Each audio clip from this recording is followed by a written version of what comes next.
یہ عمران آپ کے پاس تو بڑی خبر ہے اور آپ کا جو ولاگ ہے ہم بڑے شوق سے سنتے بھی ہیں، اس میں بڑی اندر کی خبر ہوتی ہے.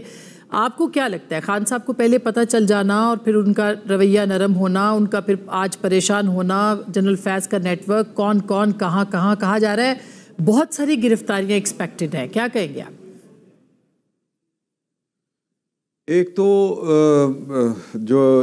مجھے لگتا ہے کہ یہ جو سب کچھ ہو رہا ہے یہ فیض نیٹ ورک کو توڑنے کے لیے سب کچھ ہو رہا ہے، اور جو کچھ ابھی تک ہمارے سامنے ہو رہا تھا یہ ہمارے ہاں تاریخ میں شاید کبھی کوئی اتنے انقلابی نہیں ہوئے جتنے ہم نے دیکھے کہ جج بھی انقلابی ہو گئے، وہ خط بھی لکھ رہے ہیں، وہ پھر مشترکہ اجلاس بھی ہو رہے ہیں، اور پھر بڑی اگریسو ہم نے دیکھا ان کو. وہ بھی جو تھا وہ اس کے پیچھے بھی کوئی نہ کوئی چیز تھی، اور خیال یہی کیا جا رہا ہے کہ شاید جو ہے وہ جنرل فیض کا جو موبائل ہے یا وہ جو بھی ڈیٹا حاصل کیا گیا ہے اس سے کچھ نہ کچھ کلو ملیں گے. نہ صرف جو ہے وہ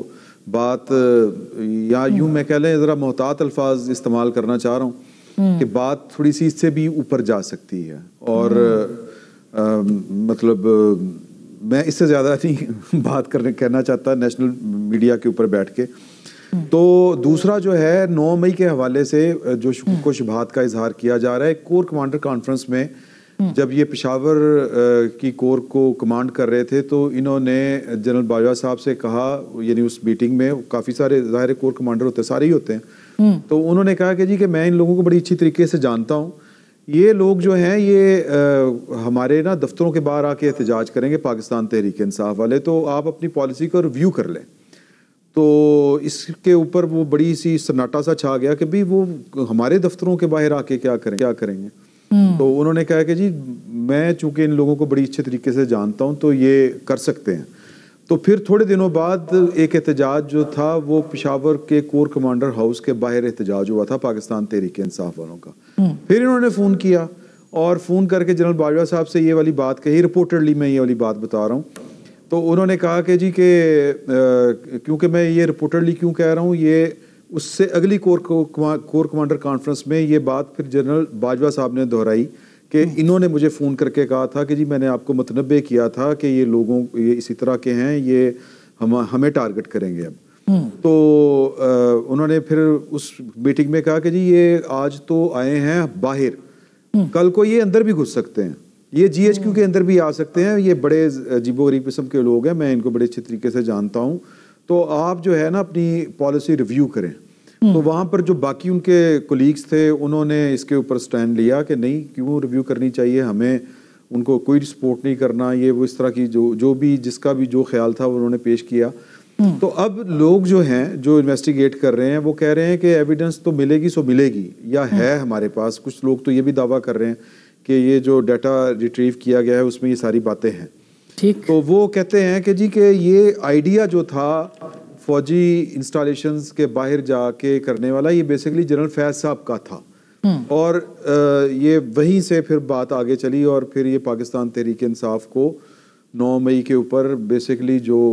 سارا پلان کیا گیا تھا، یہ ان میں ماسٹر مائنڈ جو تھا وہ عمران خان صاحب کے ساتھ ان کا تھا. اس طرح سے جو ہے تو ابھی بھی اس کا مطلب ہے کہ ان کے تعلقات، ان کے ابھی بھی رابطے تو ہوں گے پھر خان صاحب کے ساتھ، کیونکہ خان صاحب جیل میں ہیں اور پورا ان کا جو نظام تھا وہ چل رہا تھا، جسے نظام ہستی کہتے ہیں، وہ چلتا رہا. تو اس کا مطلب ہے کہ کہیں نہ کہیں ان کا لنک تھا اور وہی گائیڈ کر رہے تھے پارٹی کو بھی. جی اسی طرح ہی ہے. دیکھیں آپ اگر حامد میر صاحب نے میرا خیال وائس آف امریکہ سے بات کی تھی، کہا تھا کہ اب تو پاکستان تحریک انصاف کے لوگ عمران خان صاحب کو جا کے شکایت کرتے ہیں کہ ان کی مداخلت بہت بڑھ گئی ہوئی ہے ہمارے یعنی پارٹی کے اندر. تو یعنی یہ پاکستان تحریک انصاف والے جو تھے وہ شکوہ کناں تھے. اب لیکن ظاہر ہے کہ جو لیڈر ہوتا ہے عمران خان صاحب کے جنرل فیض صاحب کے ساتھ کوئی نہ کوئی مراسم تھے، تو وہ ان کی پارٹی کو لیڈ کر رہے تھے، یا وہ ہدایات ان کی جو سیکنڈ لائن ہے قیادت کی اس کو دے رہے تھے. تو بیسیکلی تو جو نیٹ ورک ہے فیض نیٹ ورک، وہ بڑا خوفناک کہہ لیں آپ، متوازی کہہ لیں آپ، اور وہ موجود تھا، موجود ہے. یہ جو جیل سپرنٹینڈنٹس ہیں ان کے معاملات آپ دیکھ لیں تو یہ صرف جو ہے وہ معاملہ یہاں تک نہیں رکے گا. میرا خیال ہے کہ یہ شاید سیاستدانوں تک بھی جائے اور یہ مرحلہ وار اس کا امکان ہے.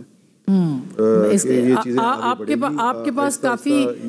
نہیں، آپ کے پاس کافی خبریں ہیں اور میں صرف شبیر نے اٹھنا ہے تو میں ان کا شکریہ ادا کر دوں. اور میں ماجد آپ کے پاس آ رہی ہوں.